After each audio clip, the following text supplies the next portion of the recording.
Des tribus pratiquent encore le cannibalisme aujourd'hui. Dans certaines régions isolées, des pratiques ancestrales perdurent. Les cannibales, souvent perçus comme des monstres, ont des racines culturelles et historiques complexes. Au cœur de ces croyances se cachent des rituels sacrés, des cultes spirituels. Mais, accroche-toi, certaines de ces tribus considèrent cela comme un acte d'honneur.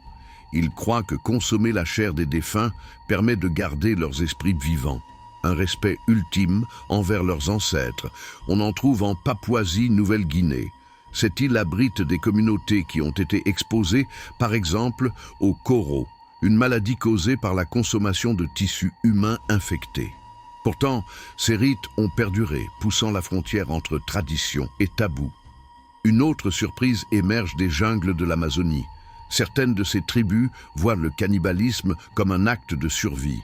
En temps de famine, cette pratique devient un moyen de préserver leur groupe. Regarde aussi l'impact des sociétés modernes sur ces tribus. Le tourisme et le colonialisme, imprégnés d'un choc culturel. Les valeurs changent, tout comme les pratiques. Mais certains, face à cette pression, restent fidèles à leurs traditions. Chaque rencontre, chaque récit résonne avec une intensité poignante. Les images décrivant la violence horrifique de ces actes ne racontent qu'une partie de l'histoire. Le cannibalisme, autrefois symbole de barbarie, se dévoile comme un reflet des luttes pour la survie, la spiritualité et l'identité culturelle.